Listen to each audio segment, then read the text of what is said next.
This is not breaking news. This is not a scandal. This is not about one person. This is about a moment when a system quietly admits it can no longer enforce its own rules. Nothing collapsed today. Nothing exploded. No alarms went off. Instead, something more dangerous happened. A line was crossed so calmly that most people won't notice until it's already behind them.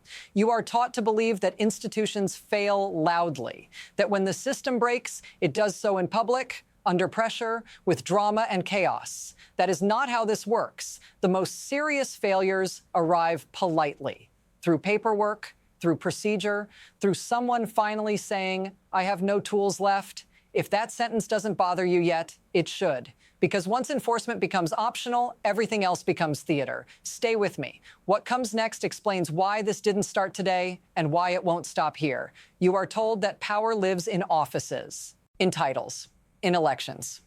That is comforting, and it is wrong. What actually controls a system like this is not authority, it's enforcement.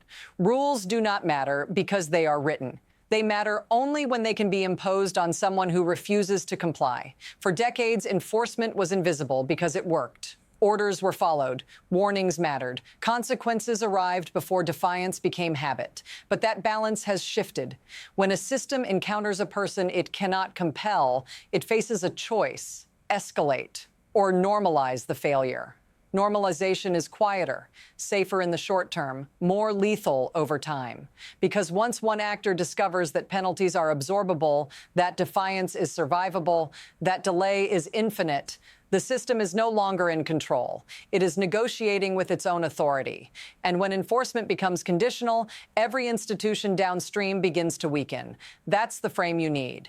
Because the story isn't about who pushed first. It's about what happens when the system cannot push back. This didn't happen all at once. That's the part that makes it dangerous. There was a time when defiance triggered response. Immediate, predictable, unremarkable. Before, ignoring an order carried weight. Not symbolic weight, real weight. Careers ended, freedom narrowed, options disappeared. Now, something else has taken its place. Delay, negotiation, repetition. The same behavior, the same warning, again and again.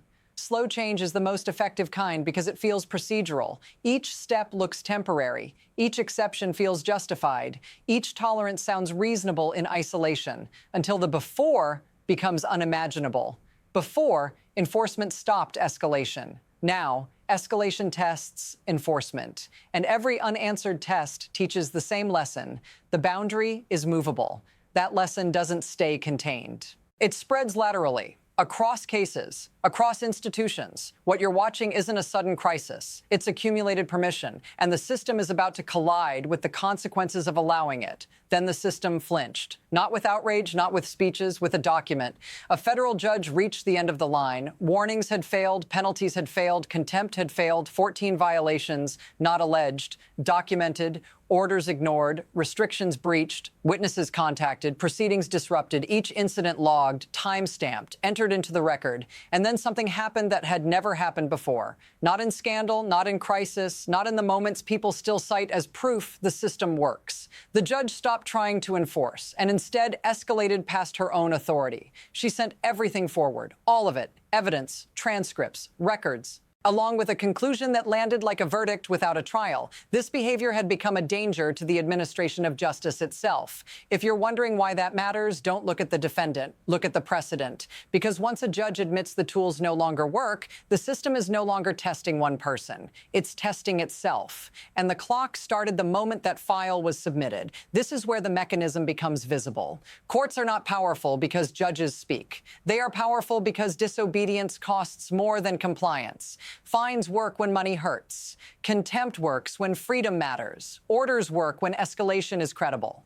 But when a defendant can absorb penalties, outlast delays, and convert defiance into leverage, the cost transfers. The system keeps functioning on paper. Hearings continue. Warnings are issued. Procedures are followed. But the damage is absorbed elsewhere. By witnesses forced into fear. By jurors targeted before they're seated, by prosecutors operating under threat, by courts forced to choose between legitimacy and paralysis.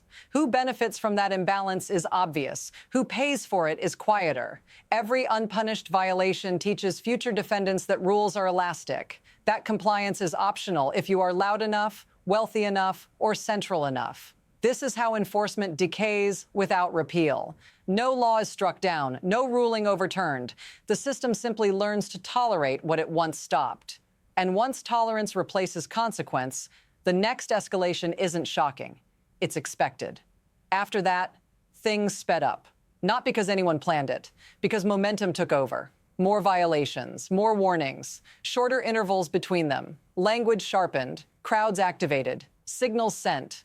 Every response arrived a step behind. Every attempt to slow things down created another opening.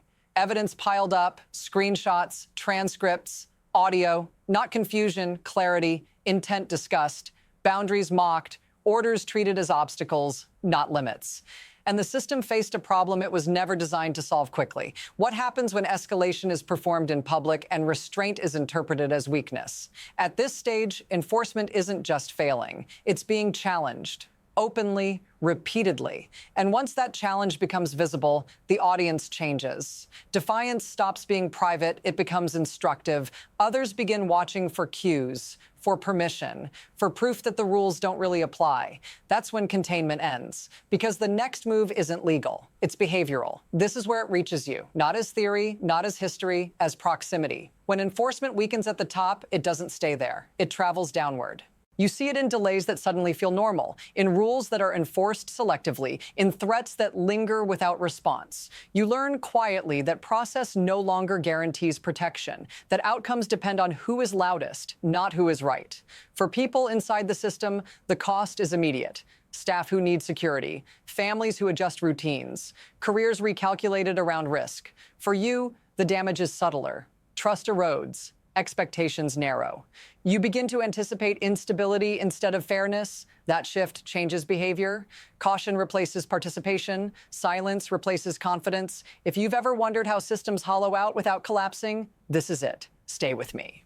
Because what started as institutional stress is no longer contained inside one country or one branch of government.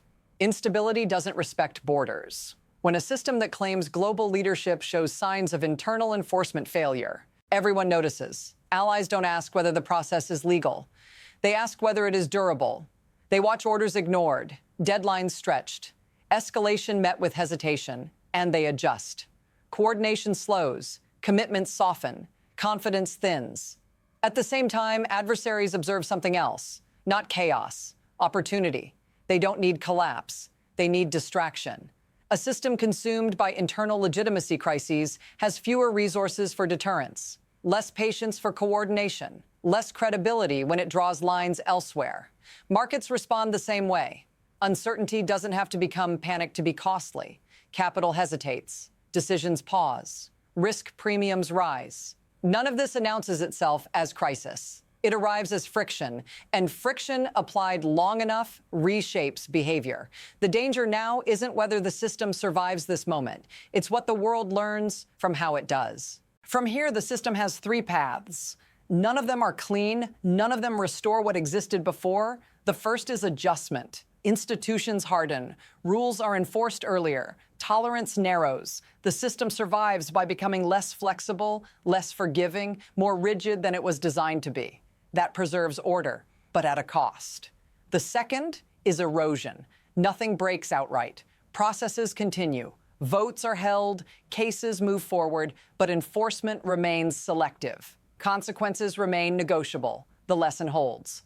This path looks stable until it isn't, because erosion doesn't announce thresholds. It only reveals them after they're crossed. The third path is rupture, not sudden collapse, sudden refusal. A moment when enough actors stop pretending the rules still bind everyone equally, when enforcement is no longer expected, when legitimacy fractures faster than it can be repaired.